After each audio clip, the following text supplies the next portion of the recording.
علي الوان طلع يا مجرتنا طلع يا مجرتنا طلع يا مجرتنا طلع يا مجرتنا طلع يا مجرتنا طلع يا مجرتنا.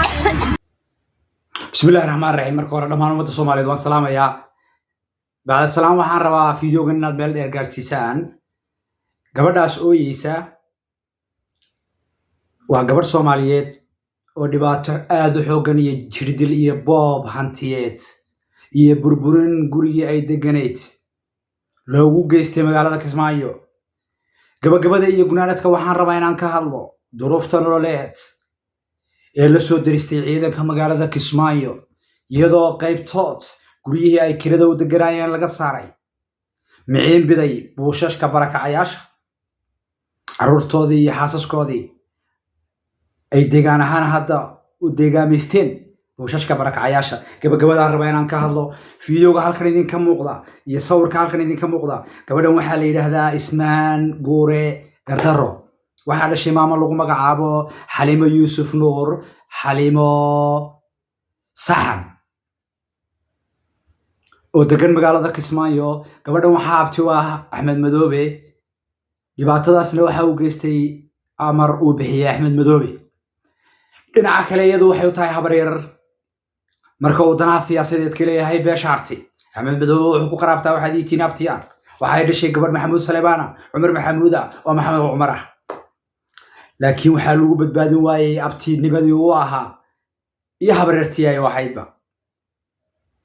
haddii aan intaa ka sii ambaqaado, gabadhan waxay deganaayeen guri ku yaala xaafadda Farjano dhabarka dambe iskool Ganaane.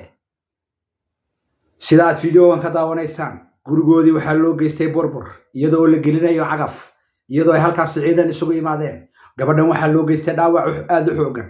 waxaa bartaas lagala dhacay qori liifkii, gacantu way duleeshantay, jirkeeda kale dhaawaca gaadhay qof kastoo Soomaaliyeed uu ka anfiriiraya, iyadoo xaaladda magaalada Kismaayo maalinba maalinta ka dambaysa ay kasii darayso, maadaama gabdhihii Soomaaliyeed dil iyo daranyo iyo barakicin loogu geysanaya magaalada Kismaayo, iyadoo uu sabab u yahay madaxweynaha magaalada Kismaayo ama madaxweynaha Jubbaland Axmed Madoobe.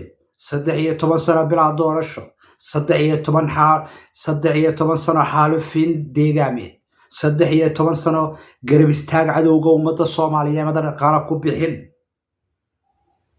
iyadoo ciidankii amniga magaalada Kismaayo ka shaqeynayay kana shaqeyn lahaa kana shaqeyn jiray dhibaatada badanna kusoo shaqeeyay ay muddo 3 bilooda anoo gabagabada raba inaan ka faahfaahiyo bilaa xuquuq yihiin.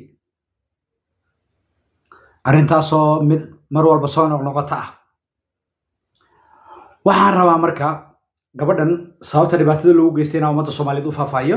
gabadhan waxaa dhibaatada loogu geystay guri ay hooyadeed lahayd, iyadoo difaacaysa markii cagafta la gelinayo baa qori liifkii lala dhacay. askar baa la dhacday. askartaas oo garab ka helaysa ninka loo burburinayo guriga in loo burburiyo oo reerkan guriga laga boobo waxaa sabab u ah madaxweynaha walaalkii oo Axmed la yidhaahdo Mahad Islaan ka yimid qurbaha. wuxuu hormuud u yahay gabadhii dhulka loo boobay oo iyadna degan qurbaha. sidaa daraaddeed waqtiga guriga la burburinayo, ciidamadii lagu soo amray inay guriga burburiyaan cagafta watay iyagoo iska difaacaya gabadhan iyo hooyadeedba baa dhaawacyo aad u xooggan loo geystay. fiidiyooga intaad daawateen mooyeen qaybihiisa kale ma soo bandhigi karo, waayo waa gabadh walaasheen oo Soomaaliyeed dhibaato aad u xooggan loo geystay. jirkeeda dhabarrada haddaa aragto waad ka qaracmaysaa iyo siduu jirka u gaadhay. saad ogtihiin dumarka Soomaaliyeed waxay halbow loo ahaayeen badbaadintii dhalinyarada maanta nool. markii uu bilaabmay dagaalkii sokeeye ee dalka xilligii burburkii dowladdii kacaankii, dumarka Soomaaliyeed dhalinyarada maanta nool 99% iyagaa sabab u ahaa inay badbaadaan. qaybtood dhakhaatiir noqdaan, qaybtood baylooda noqdaan, qaybtood siyaasiyiin noqdaan.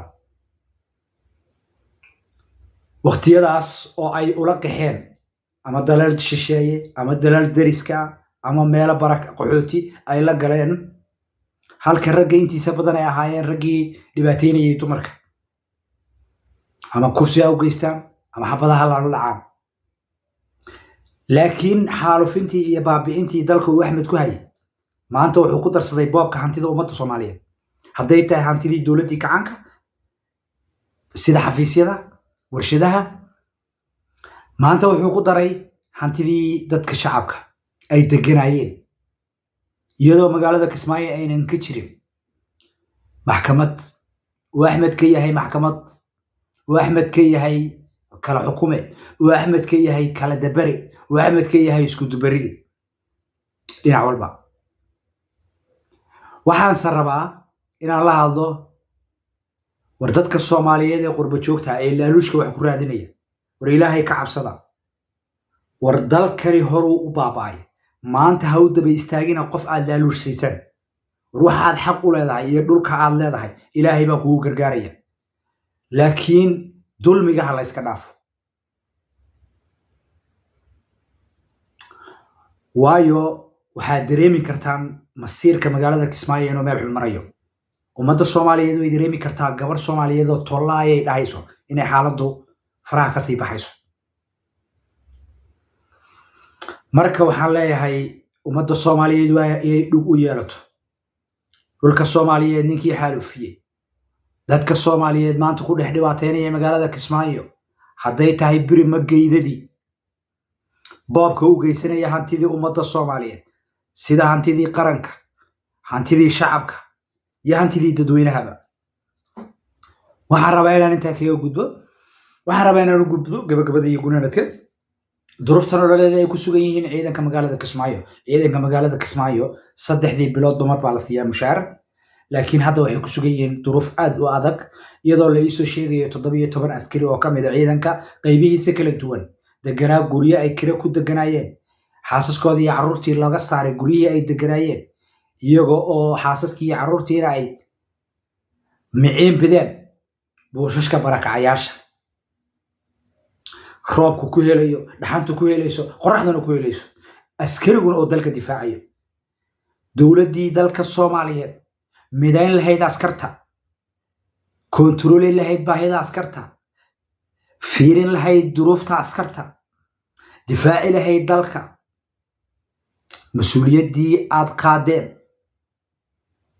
waad gabteen waxaa mas'uuliyad idinka saaran tahay midaynta dalka la dagaalanka cadowga ummadda daryeelka ciidamada dalka xuquuqda ciidanka dalka sida la aldigeed dalku maanta wuxuu idinkaga baahan yahay badbaado haddaad maanta dalka badbaadin weydaan madaxweynaha jamhuuriyadda federaalka ra'iisul wasaaraha federaalka gudoomiyaha baarlamaanka waa xubnaha ugu sarreeya dalka haddaad dalka badbaadin weydaan taariikhda baalmadoobaad ka geli doontaan waxaana laydinla xisaabtami doonaa maalin aan maanta ahayn maalin aad maanta ka dicifsantihiin baa laydinla xisaabtami doonaa ama waxaa idinla xisaabtami ummadda Soomaaliyeed ama waxaa idinla xisaabtami allihii idin abuurtay ee idiin fududeeyay inaad xilkan qabataan ee ogolaanshihiisu sababtay inaad xilkan qabataan